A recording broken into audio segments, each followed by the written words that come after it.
we really want to talk a lot about what it means to evolve as an entrepreneur and why it's important to check in with ourselves as entrepreneurs on a regular basis. And this is an important topic, and so we want to bring it to a wider audience. So we're sharing from our biz page. If you're used to joining us from the group, don't worry, we're sharing it over there too. But this topic is an important one that literally every entrepreneur will face at some point in their entrepreneurial career, unless they decide to quit being entrepreneurs. If you stick with it, if you stay with the business thing, you're going to have this come up for you.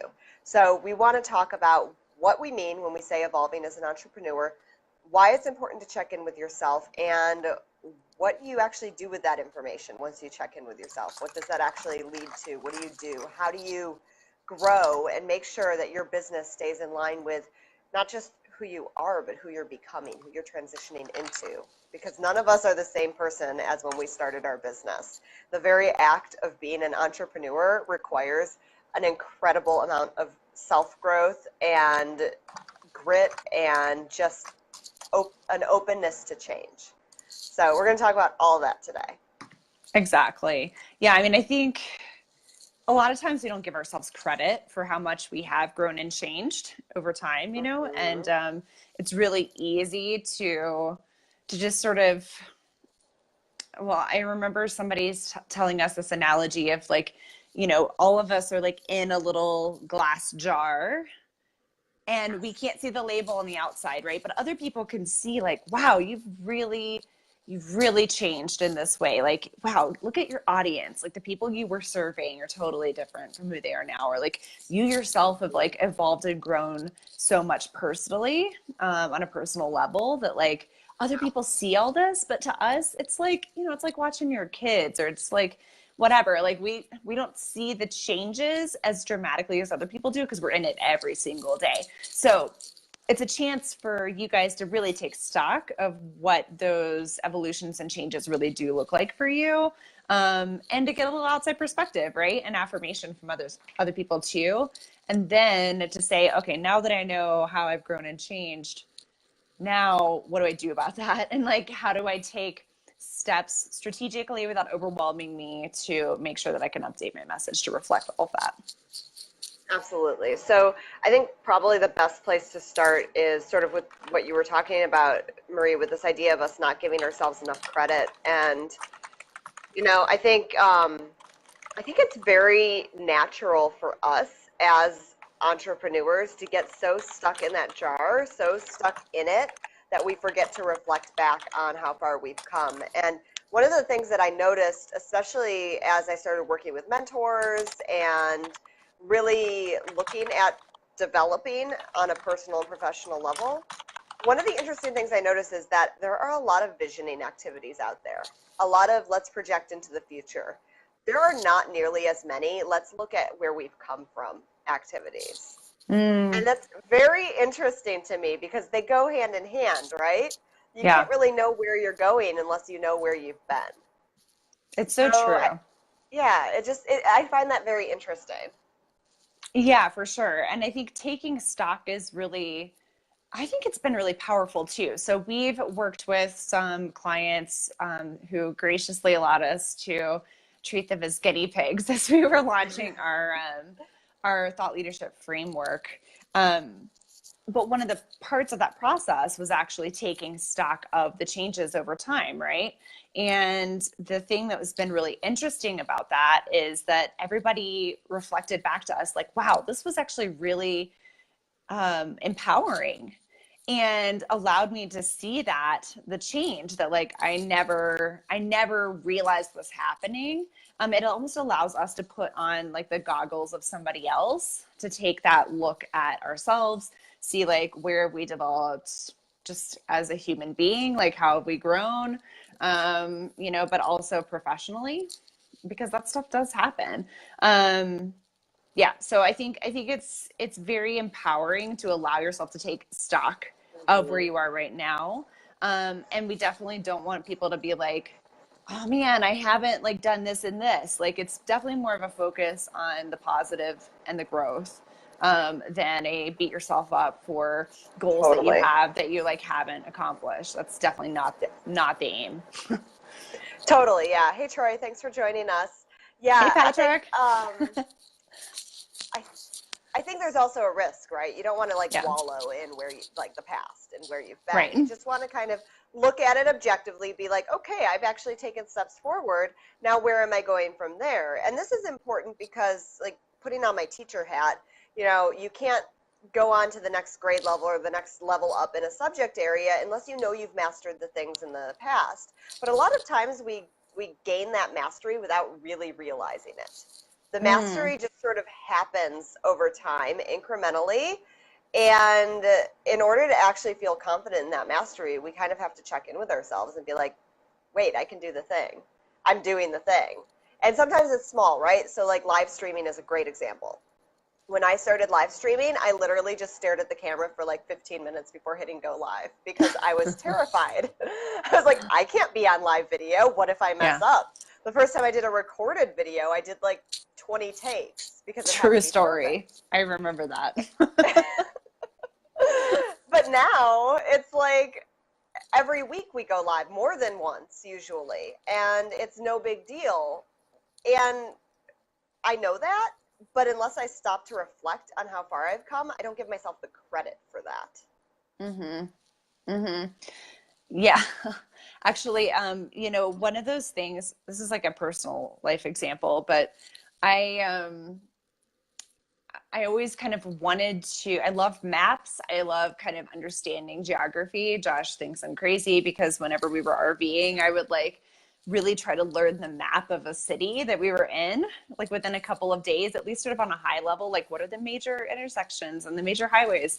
But I've always loved that. And I never wanted to sort of be, I don't know. Okay, this is the secret truth here. I didn't want to be caught on like Jimmy Fallon's candid shot in the middle of the street, not being able to point out a single country in a map, which by the way, that just happened. That was a segment. It was slightly terrifying. How many people could not name a single country on a world map. However, so that's always been kind of like a personal goal of mine. Like, let me just have a basic understanding of geography. And when I saw that Fallon skit or whatever it was, I was like, okay, I need to go test myself. So I did. And like, I didn't do awesome, but there were actually a lot of countries that I found that I was really impressed that I knew where they were. So it's things like that, right? Like just because like over time, I'm always just like hanging around on Google Maps like a weird nerd. Like that stuff comes in and you absorb it. So this stuff happens in our life, in our business, in, professional, personal settings.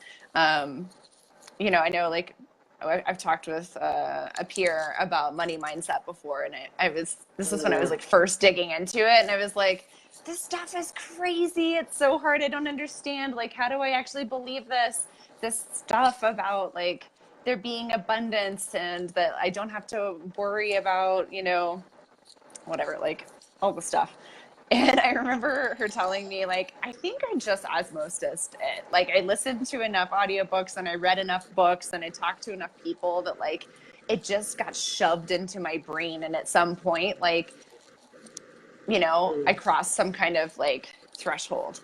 Yeah, so, like, allowing ourselves to, like, take stock of the stuff that happened that we didn't even notice. Yeah, absolutely. And where this ties into what we do and what we're so passionate about, which is messaging, is when you don't take the time to take stock, it's not just that you don't get to celebrate how far you've come, it's also that your message kind of gets a little muddy because we get really comfortable talking from the same place. And that's a lot of times that's a good thing because consistency is really good for your messaging. People know you for your thing. But if you've grown and shifted, there's a good chance that the people you serve have grown and shifted, that the way you want to talk to them has grown and shifted. And if you don't actually take the conscious effort towards shifting your message, then you actually might create a disconnect, which means that the right people might not be finding you. Mm-hmm. The wrong people might be finding you, and you feel like you're sort of lost in this middle ground where you're stepping into something bigger, but you're like yanking your business to catch up with you, and something just feels a little bit off. Yeah, absolutely. I think that's a good description of how it feels. And we know because we've been there, right? Like we've Hmm. definitely gone through a lot of shifts in our business. And there was probably at least a year's time there where we were trying to work with clients without even having a website, which, like, by the way, is possible, right? It's definitely possible to do that and to reach the right people without necessarily having every shiny piece of message that everyone says you should have in place. Um, but was there an opportunity cost for not I think that's not just about the website. It's like we weren't clear. We weren't clear on who we were working with, and we weren't it's like we knew who we wanted to be working with, but we were a little bit held back by the fear. We would say things like, we want to work with a person who has like XYZ characteristics or qualities. But like, what about the people with like W qualities? Like that's close. Like, and that's fine. And like, we don't want to like lose out on opportunities to make some money because this person doesn't fall into this category. And then at that point, literally nobody understood who we worked with or what we did. And, that's a danger that I think a lot of entrepreneurs face, a lot of business owners face. And it's just one example, right, of like how like we may have changed and we may have evolved, but like when we don't update the message to reflect that, we're still going to be attracting people who the people maybe we wanted to attract 3 years ago, or we are still, getting those projects in the door that like aren't really what we want, or whatever it is, right? Like we're getting sort of Hmm. weird press around stuff that we don't really do anymore, don't really care about anymore. Yeah. And here's the crazy thing. We are such, like, as human beings, we are so good at rationalizing the things that are not like the right fit.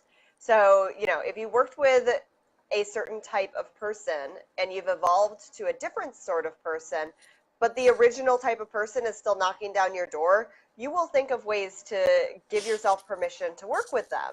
You Yeah. will. We have. It just happens.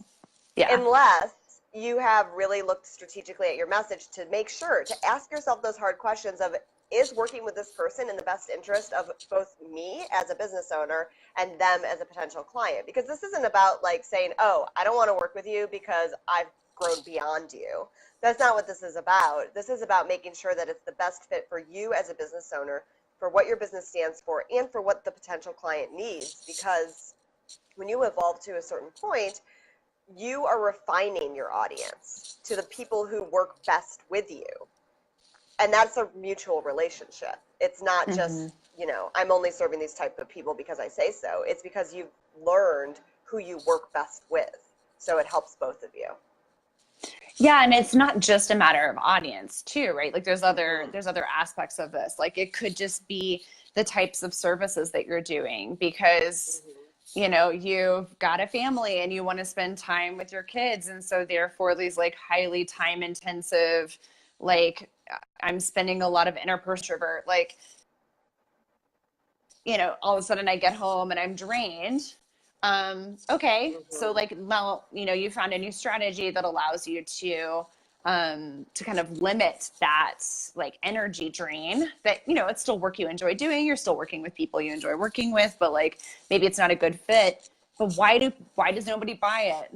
Well, it's probably because they don't know about it, right? Or like you haven't really like taken the time to create the messaging around it so people are aware of it, they understand what the benefit is, like why they need it ahead of all this other stuff you used to be doing. That it's, even if you're still highly competent at that thing, just because it's an energy drain for you and your heart's not in it in the moment, like at the end of the day that's not going to feel sustainable in the long run, right? So this is Mm-hmm. this is the really cool thing about being a business owner. Like we get to change our business at the drop of a hat if we want to. But if we don't tell people it's happening, they don't know. Yeah, absolutely. So last week we talked about micro pivots and this idea of, as we grow as entrepreneurs, we're sort of adjusting and shifting as we go. And the more conscious we are about doing that, the more our audience is aware of those shifts and the more our content reflects those shifts. The less transparent we are or the less intentional we are, the muddier the message becomes. And to kind of go back to that micro pivot topic a little bit, there's sort of two ways to update your messaging. There's the micro pivot mentality of I'm shifting and adjusting as I go. And then there's the macro pivot, which is just, a pivot, which is I realize that everything I'm doing is not what I love to do and not what I want to do. And that is actually a totally legitimate way to evolve as an entrepreneur. It just requires a hell of a lot more work because you're kind of starting over from ground zero. You have the lessons you've learned, but you may be drastically changing your business. But Right. both are legitimate and both are questions you need to ask yourself on a regular basis. Yeah, like the first one oftentimes is just a slight change in like maybe who you're serving or some of the content you're putting out there, or just small ways you're doing things. Maybe you're hosting in-person events now instead of web-based events or things like that, right? The macro pivot or the pivot, that's when you start seeing things like a rebrand. That's when you start seeing things like an entire business model shift. That makes sense, hopefully, in terms of like what that is, and both are totally valid. And I think if businesses are around long enough, they probably are going to go through definitely micro pivots, but probably also some pivots as well.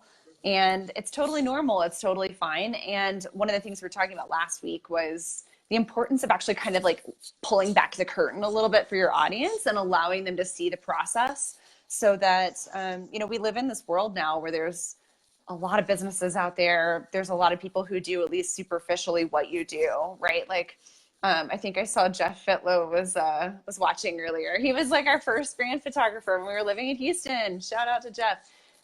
Of course, there's a lot of photographers in Houston, right? So like, how does Jeff stand out? Well, we can dig into like what that looks like. And, this is something that I'm sure he knows. And, but that's one of those things too, that like when we're able to also see like the process behind it, when we're able to see like, okay, well, what goes into the photo shoot? Like, talk to us about your equipment. Tell us a little bit about your philosophy of like how you get your subjects to like feel natural and whatever it is, like that kind of stuff. People love to see it because it allows us to know like, look, you're still figuring things out and like things may be changing in your business, but like I trust you more now. I know you know what you're talking about. I want to work with you. So pulling the curtain back can actually be one of the most effective ways of retaining an audience and like actually building an audience through a period of uncertainty and growth and change in your life or your business. Absolutely. Hey, Tanya. Counterintuitive, right? Yeah. Hey, Tanya. Yeah, totally is. And I think it also reflects sort of the two pieces of your evolution as an entrepreneur, the internal and the external, because both of those are huge, right? We don't always want to talk about the internal. That's that pulling the curtain back. That's those deep whys, those realizations that may be a little uncomfortable sometimes, but actually allow us to become better business owners. Whereas the external is the stuff you're putting out to the world, the content, the way you're talking to your audience members and things like that. It's how the internal stuff shows up in your business. And both of those are important when you're looking at how you've evolved as an entrepreneur. So if you have been in business for any amount of time and you can think back to who you were when you started and think about who you are right now and say, I am a different person from who I was when I started, you have evolved as an entrepreneur. What does that mean practically? It means that your core values may have shifted a tiny bit, probably not drastically, but maybe a tiny bit. The way you work with people has probably shifted. How you think about your field has probably shifted. How you put yourself out there has shifted. And externally, that means that your content, your way of speaking to people needs to change as well. Not a lot necessarily, but it does need to change so you're speaking to the right people. For sure. In the right way. For sure. Yeah. And you're right, Tanya, that process of pulling back the curtain does humanize business.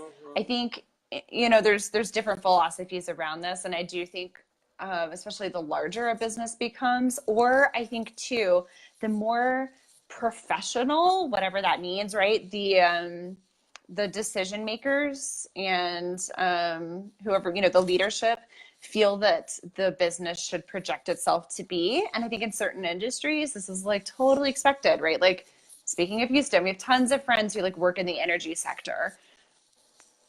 There's a lot of like professionalism. It's like expected and it means a certain thing. That's a code word for like certain ways of dressing, certain ways of talking, certain ways of interacting. Now, can somebody be highly professional and have a much more casual, relaxed sort of way of communicating? Totally, right? So again, take this within, the context of what it is you do, what industry you're in, and what's happening around you, right? You can definitely do whatever you want in your business if you're the stakeholder and you're the leader of it. Um, and it may take sort of shock the system a little bit, but that's not necessarily a bad thing.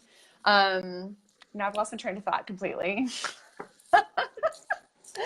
No, Anyway, it's fine. I was sort of building up to this point, I think, of, it humanizes business, but like the cool thing about that is, even in these highly professional settings, like at the end of the day, businesses are made of people, and they're selling to other people, even if those other people are purchasing as a business.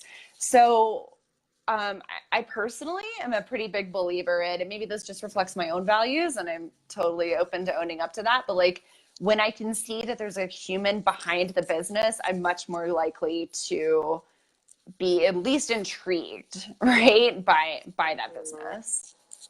Thanks for popping Totally, in, yeah. Jason. It's because you logged in that you lost your train of thought. True. Yes, all your fault.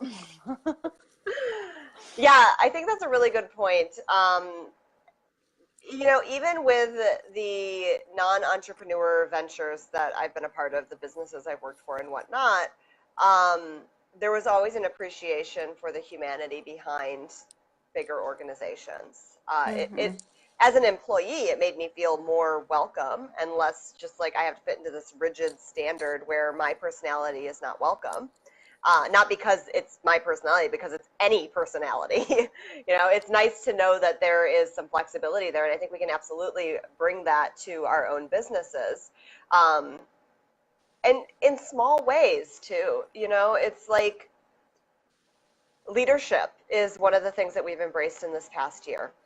And we resisted this for a while.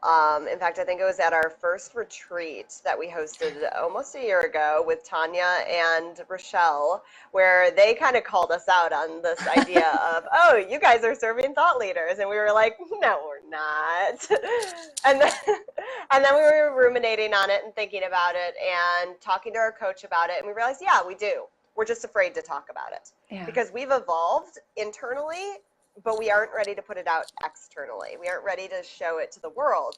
And so as we went through that process, which was maybe a 4-month process or so before we really pulled the curtain back completely and we're like, this is the thing that we're talking about in the context of all the other stuff we used to talk about, we pulled the curtain back slowly. We talked to people about, okay, we're adjusting, we're shifting, we are human. And we are going through some very human transitions right now in what we believe as entrepreneurs, who we believe we serve, and why we want to serve them specifically, as opposed to the broader audience we served in the past. And I mean, props to anyone who takes the time to really pull the curtain back, because that is some scary shit. Like, it is not easy, but it's also the best way to figure out that new messaging. Yeah, for sure. It's to use a Lacey Sites and Sarah Wiles term, scare sighting, right? Mm-hmm. Which we've determined for us is sort of a litmus test of when we're feeling that thing. It's a scary step that's putting us in the right direction. Um, so I want to talk a little bit about this, about the benefits, but also the potential pitfalls of this process of evolution as an entrepreneur, right? Like I think we talked about a lot of the benefits and pitfalls maybe in other contexts, but like let's like bring it in here. So um, let's start with maybe some pitfalls. So some of the pitfalls that I can see of evolving as an entrepreneur is this, right? Like we never actually take the time to update the messaging, and therefore we feel like 12 steps ahead of the message, and we never are like quite able to like bring in the right people, sell the right programs or products, and things just feel very like disjointed. I think another thing is the fear, right? So some people are super fear prone, and I think I can be one of those people, right? Like I like want to look at all the little like details and stuff. And so it's very scary. And then doing that, like sometimes I feel like I can't overcome the fear and I get stagnated, right? So I think we have to be like aware of the fact that evolving can bring up feelings like fear and other sort of uncomfortable feelings. And if we're not at a place in personal growth where we're able to move ahead anyway, it just means we're sitting in discomfort a lot of the time. I will also argue that I think if we don't evolve, we're still sitting in discomfort, right? Because at this point, that means that we are holding ourselves back and there's something we know that we're meant to do and want to do that we're too afraid to move forward on. And that's also uncomfortable. So the really cool thing about evolving is like, yeah, you're uncomfortable anyway, but like then you move past it and you're in the new space. Mm-hmm. It's Yeah, like a definitely. hermit crab in a new shell. Yes. Yeah, Tanya says another risk is thousands of butterflies. And that's so true, right? Because as we're evolving, we're also trying new things. And those new things can sometimes be on the path and sometimes can be a total diversion from the path. And so we have to get really good at kind of noticing the signs of when something is a butterfly and when something isn't. And to go back to what you were saying, Marie, I think sort of the result of that fear is inaction. And I think inaction is another pitfall of evolving. And fear is one of the causes, but there are other causes of inaction. You could just not know what action to take. Because when you feel like 10 steps ahead of your business and your message is back here, your business feels so disconnected that sometimes it can be hard to just even know how to pull it forward. Yeah. And if you don't know how to pull it forward, sometimes it's a fear thing, and sometimes it's just a I don't know where to start thing. And I have all of these other things happening because I'm a business owner. I have clients to serve. I have content to create. I have, appointments to make. I have things going on. Do I really have time to go look at my message? The answer is yes, by the way. You have time, and you should do it. It's important. But that's the thought that kind of spins around in your head when you have all of this going on. Yeah, Tanya, change is scary. It's easier when staying the same is even scarier. Yeah, and I think a lot of people get to that point, right? Right. A lot of people finally realize that sitting in the middle of the path, not moving, is way scarier than actually walking forward. But the amount of time that it takes for people to realize that sometimes just means that it's going to take that much longer to get to the end destination. For sure. The next guidepost, because there is no end destination. Yeah, the end destination of that particular thought process, right? But yeah, you're right. It's just one more step on the path. But I do think that like we can totally plant a flag in the sand and celebrate taking that step, right? That can be a destination on the map that we, of our journey. I guess one other pitfall of evolving is a lot of, and I think this goes back to fear, and maybe it's just another aspect of fear, but I think a lot of people are afraid of how it's going to look, right? They're afraid of how people are going to respond. Are they going to get flack for it, negative feedback? Are they going to lose clients, subscribers? And this isn't, I'm not talking about necessarily, saying something very controversial, although that definitely could be how it sort of plays out. It could even just be like what happened with us when we started talking about not just, the importance of messaging when it comes to entrepreneurship, but also the importance of messaging when it comes to leadership and leadership development. There were people in our audience who were like, I don't know that's really me. Like, I'm cool with just sort of like staying on this path, and I don't need to be a leader to have that fulfillment that I'm looking for, which is like totally fine, right? And we lost some people. We lost some subscribers. We lost some members of our group. And of course, like there were no hard feelings in the process, no bridges were burned, anything like that. But yeah, it did definitely take, there was, some movement in that direction. And so that can be scary too.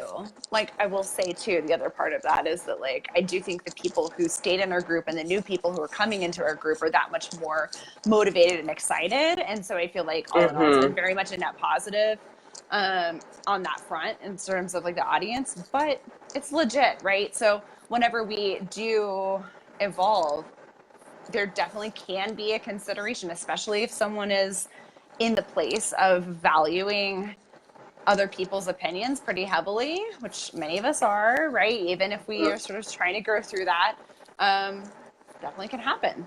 Definitely can be a pitfall, and something that again causes that paralysis. Totally. It can kind of look like this, right? You have like the little dip and then it goes up. And you don't know that the dip, like that it's not going to be this. You don't know that it's going to dip down and then go up until you're on the other side of the dip. So that's where the fear comes in. You just have to trust that you are going to be creating a more refined audience, and that more people are going to jump on board, even if a few people jump off initially. And that does. It's scary. It's definitely been worth it in our case, and in the case of clients that we've had or peers that we've known who have gone through similar evolutions, where they have refined their message, they have lost people, but then they've gained more of the right people. Right. Doesn't make it any less scary. And if you're in that position right now in your business, like, kudos to you for choosing to kind of put that flag in the sand and take that step forward, knowing that there's going to be movement within your audience and a shift. You will come out the other side, but it's still scary. I think too, so this is sort of the last pitfall that's coming up for me, and it does go back to that indecision thing and that lack of deciding to step forward, is the shoulds, because there are so many people offering advice on how to move through XYZ problem in your business. And if it's a disconnect with your messaging, if you've evolved and your business is not evolved with you, it can show up as a lot of different types of problems, right? It could show up as my open rates aren't what they used to be type of problem. It could show up as people aren't really commenting on my content in the way they used to. Or it could show up as everyone loves my content, but no one's converting into a client. Or I have tons of clients who I love, but there's something off with the way we're communicating, with the energy levels I'm bringing, with something. So they can show up as a lot of different problems. And there's that tendency to try and fix the branch and not the root. You try to just like damage control. Oh, let me fix my email rates. Oh, let me fix my method of working with my clients. Let me try a new marketing tactic. When the problem is actually deeper than that, and going to the messaging will solve all of those other problems. But it's hard to actually do that. It's easier to look at all those butterflies, as Tanya was saying, that solve the short-term problem, not the long-term problem. Right. Yeah. It's the bandage versus sort of the root cause analogy, right? So let's talk a little bit too about benefits of evolving. So, I guess for me, I think entrepreneurship has been a massive journey of personal development, more than learning about sales, learning about sales funnels, learning about content strategies. I mean, all of that stuff definitely has happened, business models and blah, blah, blah. Like, I do feel like I've gotten like a crash course MBA in the last few years, but I also do feel that probably the most valuable and impactful part of all of this has been the personal development. So, and sort of let me dig into that a little bit. So there's all those fears that I was just talking about, all that stuff. It kind of all goes back to mindset, a lot of it, and where we are in terms of thinking about ourselves, our self-worth, what defines that, who gets to define that, what can put a ding in it, what can build it up. All of that is stuff that I didn't even know I had options around, right? Like, I didn't know I could be a decider around that. There's that word, decide, that keeps coming up for us, Jesse. And so being able to really invest some time and energy into that, this is the personal development side of evolution, right? That's been immense. It's meant all the difference in pretty much all facets of my life, not just as a business owner. And it's allowed me to have way more confidence, again, in all aspects, to know that like drawing boundaries doesn't mean I'm an evil person who's like an unaccommodating friend or whatever. There's a lot of things that I've learned, right? Um, and if I hadn't learned that stuff, I kind of shudder to think of like what the business would be. I feel like we would be stuck in the paralysis of fear around other people's opinions. I feel like I'd be stuck in the paralysis of fear of like what ifs. The fact that what you were saying, you can't see what's happening on the path ahead, that probably would have scared me into inaction. And so I really do feel that like, because I've been so fortunate to have some mentors both in the professional and the personal side of my life, and also, you know, taking time to look at some resources and do a lot of like introspection, but also like taking steps and seeing what I'm capable of. Um, that stuff really has bumped the business up. Like, I think the revenue is where it is because that's something that you and I've been going through, and the size and really more importantly the engagement of our audience is where it is because of that. Like, all of this stuff, the fruits of the business in a large part are due to all of that work, that internal growth. Yeah. So if I think back to our business as it's grown over the past 8 years, we're about to celebrate our 8th business birthday in just about 5 days. Um, and I think back to who we were when we started. I mean, part of that growth is just we're getting older, we're having more life experiences. Everybody grows as they age, right? See But them a gray lot of hairs it, yeah. of wisdom. But a lot of it is really the choices you make, because we all know those people who are, you know, in their 40s, 50s, 60s, 70s, who may not be the most mature people in the world because they haven't allowed themselves to absorb certain life experiences. And like Marie said, there's no bigger crash course in life experiences than running a business. Like, entrepreneurship is a huge, it's like strapping a rocket ship to your back for personal development. And like all of the things that you might never have otherwise uncovered about yourself, it's like, let me just uncover all of those for you right now. Like, I just think deal with them. probably the other great mirror for that is, I would imagine, parenthood. Oh yeah, yeah. I There's mean, probably a not that I few know from others too. personal experience, but No, but yeah, I can only imagine. right. Yeah, there are certain experiences that challenge us to grow in very different ways from when we were younger and we sort of had this like preconceived trajectory. And so when I think about our business growth over the past 8 years, I can definitely see a few of those flags in the ground, those moments when we decided that we were going to take a certain path, and that path marked our evolution as entrepreneurs. One of the ones that comes up in particular, going back to what you were talking about with personal development, was when we essentially felt like we were running two different businesses. We went through a time period where we talked about splitting the business into two, Marie's business and Jesse's business, because we were serving vastly different clients based on our skill set from before we were entrepreneurs. And that worked for a little while, but we were in that place where we were evolving and growing. The business wasn't quite evolving and growing with us. As a result, our revenue was questionable.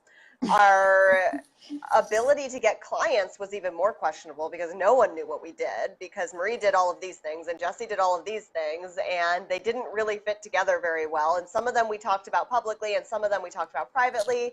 And we would get on a discovery call with someone and be like, okay, you can work with us in this way or this way or this way or this way or this way. And it didn't work at all. Um, Yeah. but when we came together in person and decided we can split in two or we can stay as one, we put our flag in the sand. We said, we're going to stay as one. This is who we're going to serve moving forward. This is what the business is going to look like moving forward. And this is why it's important to us. And then we immediately updated all of our messaging to match. We got more consistent with our revenue. We were receiving clients regularly. We were feeling more confident in what we were putting out there. And this is maybe specific to us since we run a business partnership, but like, we were closer in that act of being dual entrepreneurs. We felt more in tune with our business and with each other, and rather than operating in our own little separate islands. So there were a Yeah. lot of benefits that we got out of that one flag, and there have been multiple flags throughout the years. Absolutely. Yeah, I think that's a great way to talk around the benefits of evolving. You know, just to sum it up, it becomes way easier to get the clients that you want. It becomes way easier because you're clear about it, right? It becomes way easier to like feel good about the business and to feel like you have a sustainable business model that actually works for you, because you're clear on it, right? And you're clear on what you want. As Tanya would say, right? You're clear on the ecology of the well-being that you're trying to create, right? By the way, that's in her amazing congruency system. If you're not following Tanya, go do it right now. But yeah, absolutely. Like sort of every piece of the business, once you get over the scary hump, actually does become easier, I think, with allowing yourself to evolve rather than stifling yourself and holding yourself back sort of out of fear or needlessly, right? And I think you're right too to say that the message is the key in allowing that to happen, which is our third point for the day, unless you had something you were going to say first. Okay, so question number 3 is, how does the message work? Like all that work that you put into the message, how does that make the process of evolution easier for you, but also for your audience to actually understand what's going on for you? And I think it's honestly, it's the key, right? This is pulling back that curtain again and talking about that, like allowing people to see the evolution means that A, they feel like they get it and you've got the humanity piece that we're talking about, but B, it also gives them a stake in it. They feel like they're part of the process, and probably they're going to see a lot of their own life and their own hesitations and their own growth reflected in what you're expressing to them. And that can really create real connection. You know, that's when you can really create relationships with your people. Yeah, you know, there are so many different ways that your messaging shows up in your business because it really is. It's everything. So let me just take a real quick step back. Most of you guys, all of you guys, hopefully, but most of you know us. If you don't, though, and if this is the first time you're like jumping in to listen to us blab for an hour, when we talk about messaging, here's what we mean. We mean that core fundamental piece of your business that represents your vision, your audience, your mission, and the content pillars, so the things you talk about within your business. If your message is reflected in those areas, then it's reflected everywhere else. It's reflected in everything from your photography to your brand colors, to the offers that you have, to the way that you interact with your clients. So your messaging really is the foundation of everything else. So when we talk about you evolving as an entrepreneur and your messaging needing to evolve with you, that's because if it doesn't, then you're really not speaking from the foundation that you really are believing in and that you've sunk into as a person. And you don't want your person and your business to be disconnected from each other because, especially if you're a personal brand, it doesn't really work at all. Yeah, but I think even if you aren't a personal brand, right? Like one of my very favorite brands that is not a personal brand is REI, the Outdoor Outfitters, and they work really hard to create connection through the activities and the courses that they put on, the membership program that they create that's very like low threshold for entry, and then once you're in, there's a lot of benefits, and all of them are really rooted in community and connection. Even if you just walk in the store, unless they're just like insanely busy, they make a real point of making sure that somebody comes up and like asks you for help. And I'm like one of those people, I go into a store, I'm like, don't talk to me. No one talk to me. I don't want help. No, go away. But in REI, I'm like, yeah, because I guess part of it is like a shared interest, but also it's because like they're super knowledgeable and the way they approach people is like not pushy or annoying. And like, it feels like relationships. And of course, at the end of the day, like, is this to make more money? Yes. And is it to help people feel empowered to go out into nature and have, you know, high quality equipment that will save their life or keep them comfortable or whatever it is. Yes, right? It's like both of those things, and it can be both of those things, and all of it is surrounded by community, and that connection piece. And that's, so I think even if you're not a personal brand, even if you're running a company with 50 people, you know, working for you, and you very much have like the we talk and like everything's under the logo as opposed to the face, this still applies. It's the humanity piece. Yeah. And yeah, Tanya says connection is contagious. When you connect with yourself, you connect with others. And that's so true. And I really, you know, when you look at messaging, that is the expression of the internal being put out in a more external way. It is the way in which you share your internal stuff with the world. And not the stuff that's like you don't want to share, that you're still working through all of that, but the stuff that really encompasses who you are as a person, what you believe, what you stand for, and what you're passionate about. And we have seen through the hundreds of people we've worked with over the years that the people who come to us who are very out of alignment with their message, they know it and they feel it, not just in their hearts, but practically too in what's happening in their business. The people who come to us who are already very aligned with their message and maybe they're just looking for a little additional support, they're rocking it. And it's not because business owner A and business owner B, one is a better business owner than the other, one is more strategic, it's not about that. It's about the messaging. It's about knowing who you are and what you stand for, checking in on that regularly, and knowing that you as a human being will grow and shift and change, and so will your message, and then adjusting course as needed. And I want to put this out here too. We've talked about this before in other conversations, but your business has a message. Even if you've literally never stopped to even think about messaging, you have a message. And it comes through with how you communicate with people, the values that people can read between the lines and see that you uphold or don't uphold. It comes through with the types of offers or things that you're selling.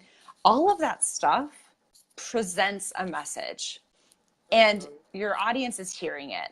People may see in your message, wow, this person like really is helping people. Like I was just looking at one of our clients, her client's testimonials recently. And the client was like, I saw a literally 10-word Facebook post from this person. And I was like, this is the person for me. This is who I need, right? Because like that stuff people read between the lines, and sometimes it just like is the right thing for them to hear in that moment, and they're like, yep, you're my person. And then there's also people that like we see the message, we read between the lines, and we're like, I feel like this person is shifting and doesn't understand that they are shifting, or whatever it is, right? Like, which is fine. Like, it's okay. We're all in the evolution, but it's like once we recognize that process, like that's the moment. It's never sort of too late or too early, I think, to just like be open about that. And people really appreciate it. People really appreciate transparency a lot. I feel like that's especially I think in the age of like photoshopped images and airbrushing and PR managers, like, yes, we can still have all of those things. And like, yes, it's cool to like feel your best in your photos. And yes, it's cool to like feel like you have somebody who can like speak intelligently on your company's behalf and advocate for you. And I do think people really appreciate honesty and transparency just as a value, because there's so much photoshopping and airbrushing and PR managing going on, right? Yeah, and you know, this is the other thing that I really want you guys to take away from this is we are not telling you to totally reinvent your wheels. Like, no. Don't do that. You do not need to go and like take everything you've done up to this point and throw it out the window and start from scratch, because this that, I think, not a burn it down party. Right. Yeah. That is where some of that fear and indecision both come into play, right? It's, oh shoot, I've evolved, my business hasn't, I guess I have to just like erase everything and start over again. And that's not what we're saying at all. In fact, a lot of times when you look at your old content and your old ways of speaking with your audience, there is going to be a lot of overlap, and it may just be looking at it through a different lens. So maybe you had a story that was your signature story that you were telling everyone and really attracted your audience to you in the early days, but your audience has shifted. is there a way to take that exact same story and just switch the focus a little bit so that it now fits your new refined audience? And it may just be a few small tweaks. It doesn't necessarily have to be I'm writing a new story or I'm picking a new story. The same story. It's like when you watch a movie, right? You watch a movie once, you get the kind of general idea. You watch a movie 100 times and you're going to pick up on different nuances, different lessons, different, moral tales, different backgrounds of the different characters. There's so many different things that you can pick up on when you go through the same thing more than once. Yeah, it is. It is about building up on what works. And it's taking time to actually decide, like, what does working mean for me? Yeah. Right. Yes. And when we build up on what works, that in turn creates more workingness, right? Which is not a word. But hopefully that makes sense, that this is sort of a self-perpetuating, like, upward cycle. And we're able to really, through our message, and like by taking control and like getting really intentional about that message that like we already have anyway, like, let's get intentional about it, take control over it, and allow people to see who we really are now.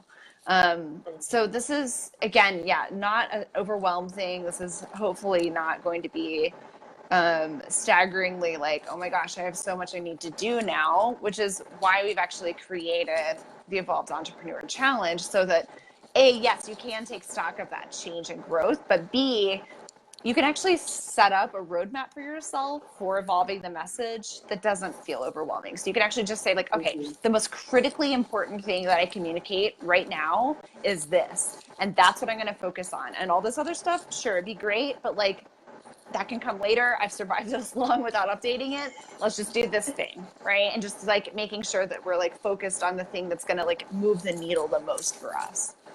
Yeah, I think that's a really important piece, because it is so easy to get overwhelmed with my message is off and I need to update all 20,000 things that are out there. And that's not necessarily the case. It may be just a matter of making small tweaks, or Jason, like you said, Yes. things you wrote down in the past and then you come across it again. And it's like, oh, I know how to use it, or have a better idea of how to use it, or evolve the thought process. I cannot count the number of times that has happened to me. My Google Drive is a scary, scary place. And there is so much content that I have forgotten that I ever wrote, that I'll stumble across and be like, oh, I could use that. And it fits where I am right now, and I just need to make a few small tweaks. Exactly. And if like we forget that we've posted that thing, you can bet our audience has too. And even if they haven't, it's okay. Like, it is okay to sound a little bit like a broken record and to be putting a consistent message out there to your people, right? If someone's like, wow, I remember that post because it was really poignant, and I remember, he posted that a year ago. No one's going to be mad that you put it out there again, right? Like, that's not the thing. If they remember it, then that means it resonated for them, and probably it still does. And it may even be a marker for them to see how much they've grown, because maybe last time they read it, they were like, I don't know, that's really challenging me, and that's why I remember it. And now they're like, I have crossed that bridge. Yes, and like, thank you for helping me mark that. So I don't think we have to be worried about repurposing and how that may come off to the audience. This is that barrier thing that is like, at the end of the day, it's a pitfall that doesn't actually exist. It's one that we kind of envision and imagine. It's kind of cool, actually, because it's in some ways it's an invitation to ask your audience how much they've evolved. Yeah. Because if they can see that, I've definitely had instances where I've seen a post that someone had posted, months or even a year earlier, and I'm like, I am in a very different place reading this now from where I was before. Yeah. Didn't expect to like have that reflection today, and it may not have even been the original intention of the person who posted it, but it does. It serves as a little mental marker of how far I've come, which is always kind of a nice little. It's a nice little like nod to celebrating how far you've come, but it's also, when you have that realization, there's the follow-up question of, does the work I'm doing reflect that? Does my message reflect how far I've come? Which is what the Evolved Entrepreneur Challenge is going to help you guys figure out. So we've created this challenge to help you get past the fear get past the overwhelm, and celebrate how far you've come. So it's sort of a three-prong attack here of actually looking back and seeing how far you've come, where your strengths are, where you may have some areas to still work on, but have still evolved, because we've all evolved in multiple areas. And then reflect on where we are right now and how we want to get that message out to the world moving forward. And we're really excited for this, because this is specifically for those of you who do recognize that you've evolved. So this means you've been in the game for a little while. You have been here long enough to know that you are not the same person you were when you started. And that is really exciting, because that means that you've grown as an entrepreneur. That means that your internal stuff has changed and grown and shifted to the point where now it's ready to be put out to your audience in a new and exciting way. Exactly. So this challenge is going to be a free 3-day messaging extravaganza for you guys. It's August 13th through 15th, which is a Monday through a Wednesday. Keeping it short and sweet and to the point, because we know that our people are successful, busy entrepreneurs who this is one of those things that like they've been putting on the back burner for a reason, right? So this is just 3 days with short prompts, short videos for you to be able to take a really targeted, strategic, quick look at it that really actually, it may be a fast process, but it's going to go very deep for you. So how you could join, head to northstarmessaging.com/evolve in order to sign up. Again, it's a free challenge. There's no reason not to sign up for this, even if you're like busy or out of town for those days. Just go ahead and sign up anyway, because then you'll get the stuff delivered to you and you can take a look at it when you're back and in a place to take a look at it. Yeah. Thanks for posting the link there, Jessie. But yeah, you can just click on that link right there to sign up. All it's going to do is just ask you for your name and your email address, and then you will be plugged in and ready to receive the materials. And the sooner you sign up for it, the sooner you're actually going to be getting some pre-challenge content to sort of start priming the pump and start thinking about it to make the time even more effective for you. Yeah, totally. And since this is a 3-day challenge, like Marie said, it's going to be quick but deep. And you're going to walk away from it with a roadmap of how to adjust your messaging moving forward. So we're not going to necessarily have you look at every single piece of copy and be like, okay, how do I change this so it reflects where I am now? Because that's really heavy, takes a long time potentially, and that's not the point of this challenge. The point of this challenge is to allow you to really internalize how far you've come and create a game plan for how you're going to move forward. So that's what we're going to focus on over these 3 days. You will have access to the materials for as long as you need them. So like Marie said, if you can't make it live on August 13th through 15th, join anyway. You'll get the materials delivered straight to your inbox. You can go through them whenever you have the time to do it. And we actually recommend, and we are going to recommend during the challenge, that you do it periodically, even if you join us live. That you put a date on the calendar to do it again and again and again, because like we said earlier, this evolution process is never actually over unless you decide to like close shop, which we don't want you to do. Yeah, so true. I mean, this is why we go through a business plan literally every 6 months. And every time we're like, okay, that changed and that changed, right? Like it's amazing how fast this happens. And that doesn't even take into effect or take into consideration the personal changes we've had. So we're going to be walking you through both aspects of that, business and personal growth. So you can really put a pin in the sand, and it can be a fun way to look back to 6 months from now even and see, how much exactly the world keeps spinning. So you can see, what those rotations around the sun have meant for you and how they've really shaped things for you. So we're really hoping that you guys find this to be a valuable piece of content for you guys that really keeps giving, that it's a worthwhile activity that you want to continue putting on the calendar going forward as just part of your personal check-in, but also part of that business health piece. It gets put on the back burner so much, but we really are excited to prove to you it does not have to take very long for you to figure out the direction that your upgraded message needs to be facing. Absolutely. So go ahead and click that link, and if you know of an entrepreneur who has been in it, has evolved, is kind of fighting this battle. They're in that messy middle where they know that they've moved on from where they started, but aren't really sure how to wrap their head around it, how to wrap their content around it, and all of that. Go ahead and share the link with them as well. It's northstarmessaging.com/evolve. And all you have to do is opt in, and you'll get the bonus early content as well as all of the actual challenge materials. Exactly. All right. Well, can't wait to see you guys there. But thank you all so much for joining us live today. If anyone's catching us on the replay, if you have any questions or additional comments, feel free to poke them in the comments, and we'll be putting our eyeballs back on this live stream here to respond to you later on. So it's not too late to join in the conversation. Absolutely. All right. Talk soon, guys. Bye.